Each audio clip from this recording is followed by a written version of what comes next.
Hey guys, Scripted here with another video. I watched this video of Kathleen Kennedy introducing the original screening of the 1977 print of Star Wars, which was, I don't know, like a couple months ago or whatever. And I noticed a few inconsistencies between what she was saying and what they've actually been doing, and I want to share that with you guys, so let's get into it here.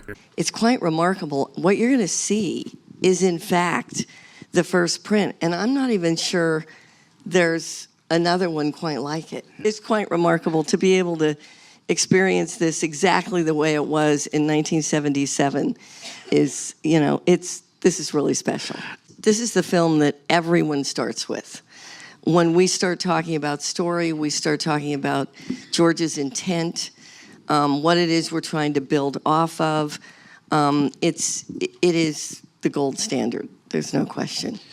See, this is where I find this is interesting, because she's essentially saying that they are using the original 1977 Star Wars movie as the starting point, or the root.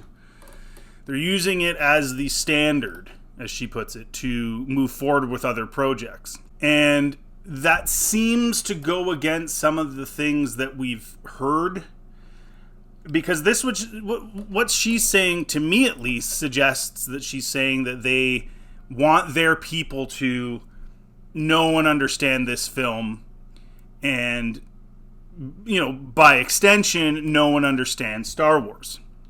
But that's not what actually has happened, right? That's not actually what has happened. Now, the prime example of this is Leslie Headland, who intentionally hired a writer who had never seen Star Wars before. Nothing of Star Wars whatsoever. So that flies in the face of this idea that, oh, this is the standard, and we want George's vision, and we want to start here and go from there. It kind of bucks that, because Kathleen Kennedy allowed her to hire somebody who had never seen Star Wars. So how does that add up? The other thing that's interesting is that Tony Gilroy himself said he never watched any Star Wars to prepare for Andor. Now, that doesn't mean he's never seen Star Wars, but you would think, if Kathleen Kennedy's saying that, you know, we go by this, and this is the first film, and this is the foundation that we build off, and we all look to this, he never watched any Star Wars. He says he watched some Mandalorian and then stopped watching it. Okay, but he says he didn't watch any, so he didn't watch the originals either. And I find that bizarre. Even if he had seen them, even if he had seen them as a kid, which I'm sure he did, you would think, if Kathleen Kennedy's saying this is where we want our starting point to be, this is where we want our foundation to be, that he would spend a day or whatever, a few days, leading up to making Andor and watching these movies. Especially when you consider that Andor ends at his Rogue One, which goes into the original Star Wars, story-wise. You would think that would be a thing. So it just seems like they just say stuff. Kathleen Kennedy just says stuff.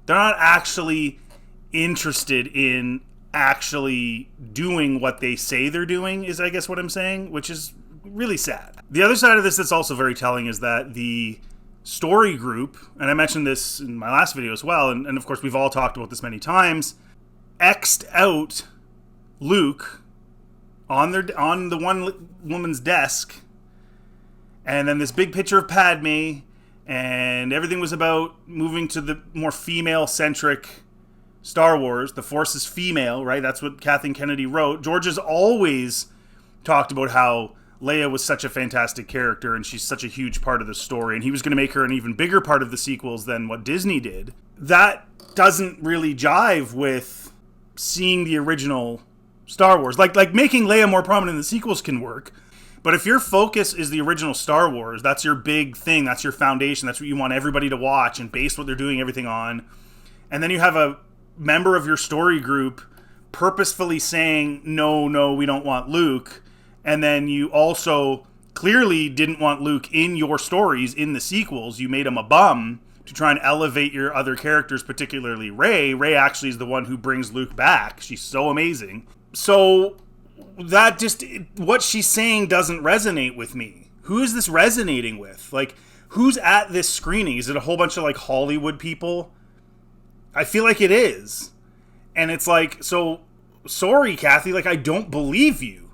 Leslie Headland literally hired a writer who had never seen a lick of Star Wars, so that's not basing your foundation of whatever episodes that person wrote on Star Wars, on the original Star Wars. Like, give me a break. Like, this dude poppycock! It really does capture what was so unique about George's vision with where cinema could go. And that's something that we try to carry on in every single thing we do. I mean, it's a constant conversation. Innovation is something that we know keeps pushing cinema forward. And it's all based on the past, but we're constantly trying to reinvent the future. Now, the context of this is in the special effects and ILM. But when she says things like George's vision, it's a little rich. Right? I guess you could argue George's vision for special effects. Like, they think that they're expanding on his special effects in the vision he would want, I guess. But it's just a little rich hearing her use the term George's vision, because I don't think anything that they've done has been George's vision. George doesn't believe that. Remember, I sold it to the white slavers, and this is what they do with these things. So it's a little weird to use that term, you know? I don't know. And Star Wars is 50. Star Wars is 50. 2 Can you years. believe? Well, it's just going to be unbelievable. That is crazy. So we're already talking about what that celebration is going to be. Yeah, I'm sure that's quite a plan.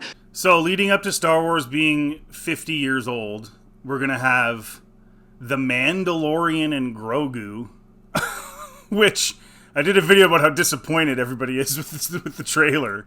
Even some of the shills. I even added a few of the guys that normally like just gobble up everything Disney Star Wars does, and even some of them were like, oh man. Like, the mega shills were still positive. Like, they were kind of low-key positive, but they were still low-key. Usually they're just like, ah. But then some of the guys that are really positive, even they were like, this is stupid.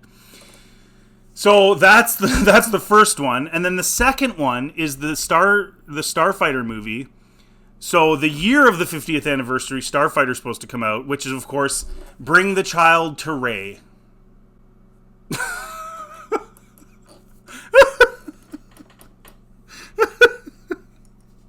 Like, what are they doing? It's so silly. You would think you would have something having to do with Luke, Han, and Leia, and Chewie, and 3PO, and R2, something. Anything. Do a little film. Like, if they had done everything properly, like, nobody wants this to happen now, obviously, because we've seen what they've done. But if they had done everything really amazingly, done a really good sequel trilogy, what would we be clamoring for in the 50th anniversary? You guys tell me in the comment section. Personally, I would be clamoring for Jedi Master Luke sometime between Jedi and Episode 7, not The Force Awakens, a good Episode 7, and him doing something. Along with Han and Leia, some adventure, right? Because I get that in the sequels, you would have to move on to new characters. They're getting old at that point. That's fine. I don't mind that. They still should have had at least one scene together, but I don't mind, moving on to new characters. Just give the old characters a really great send-off, not the piece of crap send-off you gave them. But I think it would be really cool for them to have, if they had done everything correctly, to have done something really neat in that in-between timeline, some adventure. It maybe doesn't have anything to do with the overall story, but it's some cool adventure that Lando and Han and Leia and whatever, Luke, are going on. I think that would have been kind of neat. But instead, we're getting Starfighter lead the child to Rey and Mandalorian and Grogu leading up to it. The other thing that I think they're probably not going to do, which I think they should do, is take this print and release it for the 50th anniversary. Don't release the special edition. Don't release any of the other stuff. Now, I'm not sure if they're allowed to. I'm not sure if George signed off on them just using whatever they want, including the original prints and cuts of the films. It would be nice to know that. But if they are allowed to, that's what they should do. Let young people and people that didn't experience the original in 1977 experience the original in 1977. I think that would be a very smart move, despite the fact that it might not look great. It might be grainy. There might be things that, people might make fun of. It still gives them that original experience that those people had in 1977, which I think makes sense considering it's the 50th anniversary. This is the special editions are not what made Star Wars what it is today. You could argue they added to it or took away, but you can't say that they're what made it. It was the originals that made it. It's that simple. Beginning with Rogue One and then building off of that in the series that Tony Gilroy created has really expanded genres that we can look at and feel that we can tell stories in a galaxy far, far away with many, many different genres. And she said this before, where, we're going to just give the creators whatever, and they can do whatever they want. They can do different genres, different things. Remember what she said at the beginning, that the original Star Wars, and by extension the original trilogy, I would suggest, is the base and foundation, and that's what we encourage. Everybody needs to watch it. Everybody needs to base it on what George's vision was, right? That's what she said. So how is making all these different genres George's vision? And I said that about Andor, and I know some of you guys like Andor. I don't. That's fine. Everyone's allowed to like what they want to like. But as far as what her comments are, Andor is a drama show. It had none of the adventure of even Andor. I mean, excuse me, of even Rogue One. Rogue One felt pretty Star Wars-y, despite some issues I have with it. I've done videos about it. There's some lore issues and problems with it, but it did feel pretty Star Wars-y. Maybe it didn't have as good of chemistry and humor maybe as the originals, but it had some, and it felt pretty Star Wars-y, like original Star Wars-y. It did, but Andor wasn't like that at all. Andor was a lot of Game of Thrones-esque stuff, like long monologues and a lot of talking, a lot of long pan shots cutting into the scene that just drag for 30 full seconds. Like, you didn't have any of that in the original Star Wars at all. Very, very, if you did, it was very few and far between. It was always in motion, things happening, people talking, moving the plot along. Andor was a quite slow moving for the most part. It had its moments, I guess, towards the end and stuff where things got going a little quicker. Towards the end of the prison arc, of course, there's some quicker stuff. But generally speaking, it was a drama. It didn't feel like a Western, and it didn't feel like a World War II movie, and it didn't feel like a samurai movie. Those three combined was George's vision. So when she says we're doing things for George, but then at the same time, or that we're doing, George's vision, and it's all based on this original movie, and then at the same time, we're going to do all these other genres. No, that's two different things. You're talking out of both sides of your mouth. And this is what I'm saying. It feels like they just sort of do stuff. They don't think about it. Nothing's planned. There is no vision. There's no vision based on George's original movie. It's just do whatever. Right? So we're going to have all these different genres. Why? Each of those genres appeal to a small group of people. Or at least a smaller group of people than the whole, correct? Whether you like them or not. This isn't about me telling you what to like, but they encompass a smaller viewership than the whole. George's Star Wars appealed to everybody. So what are you trying to accomplish by picking and choosing these little genres? Like Leslie Headland's Acolyte was trying to be like The Matrix. They even tried to cast Keanu Reeves. Thank God he dodged that bullet. He was supposed to be Soul. Good Lord, am I ever glad he didn't do that. That's career ending. But, that didn't feel like a Western / samurai / World War II movie. Did it? Did Andor feel like that? Or, Acolyte? No, it didn't. Of course it didn't. It didn't at all. It was like trying to be The Matrix, and then, I don't even know, some weird, creepy romance things, and I don't even know how to describe that. You guys let me know in the comment section what that was. But that wasn't what George's vision was. Now, The Mandalorian started off kind of good, and it did feel like a Western, and it had some of those vibes. And the very minimal amount, but the space battles and stuff, like between him and some other ships and the New Republic and stuff, that had a little bit of that feel. But even that wasn't really World War II-ish. It was more like Mando's getting pulled over, stuff like that. So even Mandalorian didn't really have that vision totally, but it was better than the other stuff, I guess. And then it just went off the deep end in season 3. But do you see what I'm saying? Like, that doesn't make sense, Kathy. Like, I don't know if they just make it up as they go along and think people are dumb enough to fall for it, but that's not George's vision, just doing random genres of whoever wants to do it, hey, let's do it. And Jon Favreau, working with Mandalorian, is very different from what Tony was doing with Andor, and that explores the genre of Westerns. And that's what George did.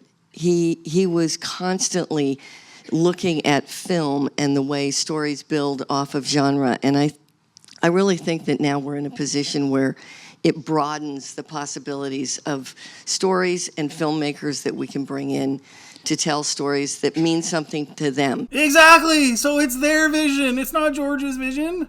It's their vision. And yes, he liked Westerns, but he combined the three. He combined the three: the Western, the samurai movies, and the World War II movies. He combined them.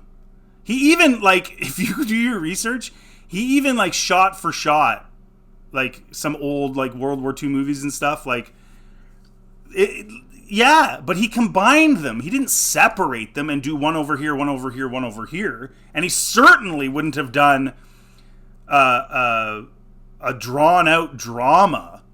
That wasn't his vision at all. She's literally telling you they're not doing George's vision while saying they're doing George's vision.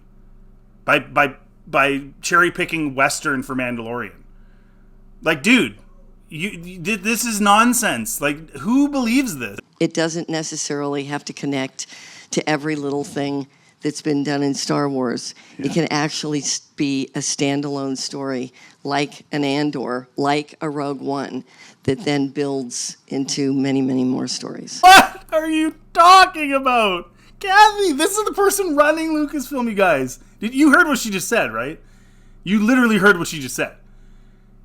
That Andor and Rogue One build into new stories and they're standalone and separate. They're literally the story leading... It's a story. It's about the rebellion leading up to the original Star Wars that they're about to watch at this thing. How do these people exist? How can she say these things in like it's like a 5-minute interview, and in the interview she literally contradicts herself like 6 times. What are you talking about? What are you talking about? Like, I'm just going to end with it. Like, this is the whole problem, guys, with this whole thing. She stepped in and then just do you think maybe she tells herself that she's honoring George's vision? I think she just tells herself that. Like, she's just living in Fantasyland. That's the only thing I can think of. She's living in Fantasyland. Like, this interview happened 3 months ago or whatever. George said after The Force Awakens, or right before it came out, after he knew about what they were doing, that it was garbage, that he sold it to the white slave. He sold his baby in his Charlie Rose interview. Like what are you talking about, Kathy? Like, I can't believe in an interview this short that she contradicted herself so many times. So basically what I gather from this is that I think the best way to put it is that Disney Star Wars is literally just a giant contradiction. That's what it is. It's a giant contradiction. Anyways, guys, let me know in the comment section what you think. If you like this content, please like and subscribe. Always helps the channel. Feel free to check out anything else on my channel. Have yourselves a very good day.